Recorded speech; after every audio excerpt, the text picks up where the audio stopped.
Hi, I'm Claire Fallon. And I'm Emma Gray. We're the hosts of Here to Make Friends, a podcast for anyone who loves or loves to hate the Bachelor franchise. So let's get into this week's Fantasy Suite superlatives. This was just a wow episode. It was a superlative episode. I agree. Superlative in regards to the season, in regards to fantasy suite dates of the past. In regard to Bachelorette history, I'd argue. It was a standout, and there are a lot of standout moments to discuss.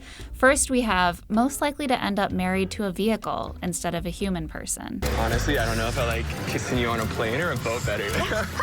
Peter. He loves his planes, and this week we learned he also loves his boats. Oh my God, Hannah, look at that. He's not picky, as long as it has some sort of steering mechanism. Is it a mode of transportation? He's on board. He's excited. He's passionate. He's in love. Next, we have most ill-conceived date activity. Tyler's massage date. I mean, Hannah. Want to pounce on that table. If you want to avoid a lot of physical intimacy and lean into the emotional intimacy, perhaps a couple's massage in which you are both nearly nude and oiling each other up isn't like the way to do it. Yeah. Although, I mean, we support you in your massaging pleasures. Of course. But Hannah expressed that she wanted to use her date with Tyler to shy away from their clearly hot sexual chemistry and focus more on building an emotional connection.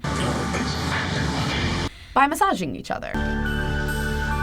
And the massage just didn't really get them there. I feel like she made the wrong choice for Tyler. But it gave us all something to watch. The right choice for the viewers, perhaps.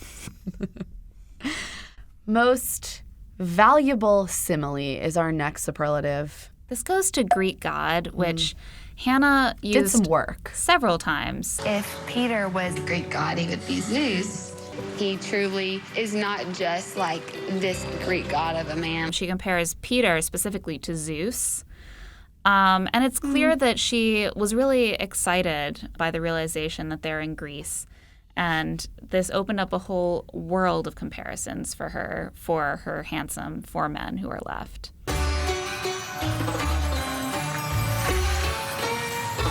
Next, we have best dating role model. Tyler.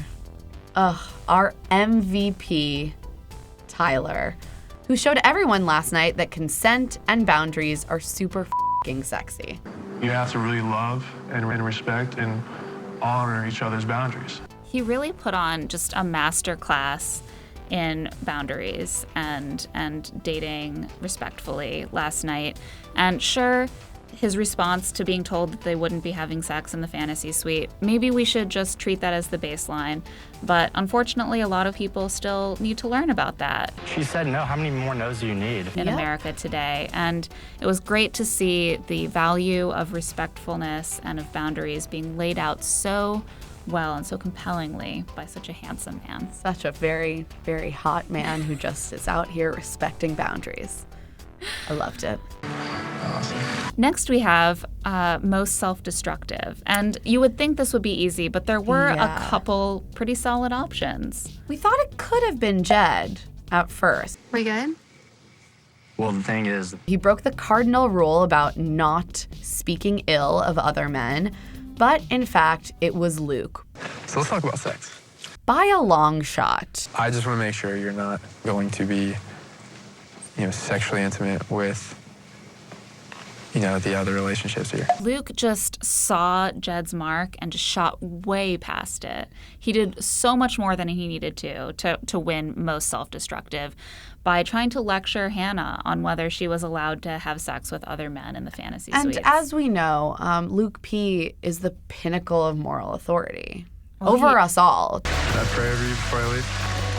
Such a godly man. He certainly thinks so, and that became very clear to Hannah as well as to the audience. And we finally saw him get sent home.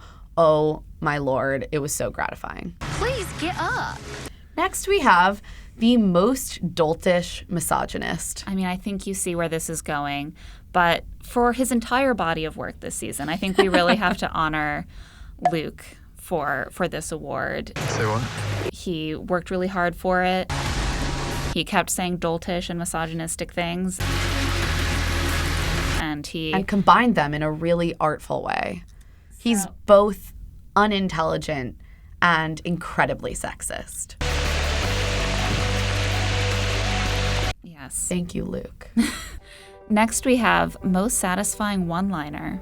I mean, we got to give this one to our girl, Hannah. I didn't just go to the fantasy suite. I in a windmill. Iconic. Instantly iconic. I mean, that was a comeback that Luke certainly did not see coming. And neither did much of the audience, I'm sure. But it really, really hit home. Like, it was just the perfect blend of sassiness and righteousness. Yeah. Very proud of her in that moment. Loved it. Next, we have the most damning indictment of Christian purity culture.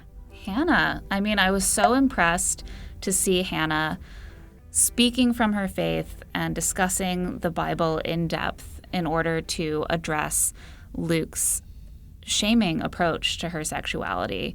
You know the story in the Bible about when the woman was caught in adultery and she's thrown into the village and Jesus is there and he's like, you without sin throw the first stone. To see her speaking to the fact that chastity is not this exceptional virtue that is apart from other virtues, but just one of many ways that Christians can try to be closer to God and to work on their sin. And I was really impressed by that. It's the kind of dialogue that is happening within the church, and we rarely see that kind of realness about religion on the show. Hannah handled it really well. It was really refreshing. She was incredibly articulate. It really felt like she had found her voice, and we were on board with it. Jesus still loves me.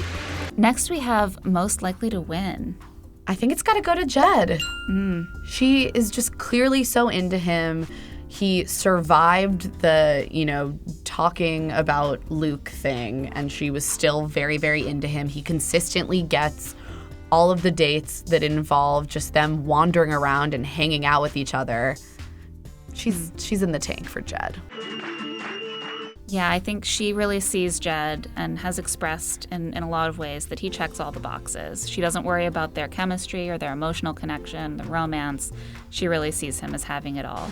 I'm more sure about you, Mr. Jed White. And they seemed very, very happy and giggly the morning after their fantasy suite date. So I assume things went well. And finally, most likely to be the next Bachelor. We're giving that to Mike this week. Peter is still a very strong contender, but he did have some not so great press this week. As they're in the midst of making the decision, might they be looking for someone with a squeaky clean image like Mike, who would also take the franchise in a new direction? We'd be on board. We think it's something they should consider, but that remains to be seen. And that's it for this week's Here to Make Friends Superlatives. Join us again for more love And snark. when we discuss next week's episode of The Bachelorette, Men Tell All Edition. Until then, you can listen to Here to Make Friends on Apple Podcasts or wherever you listen.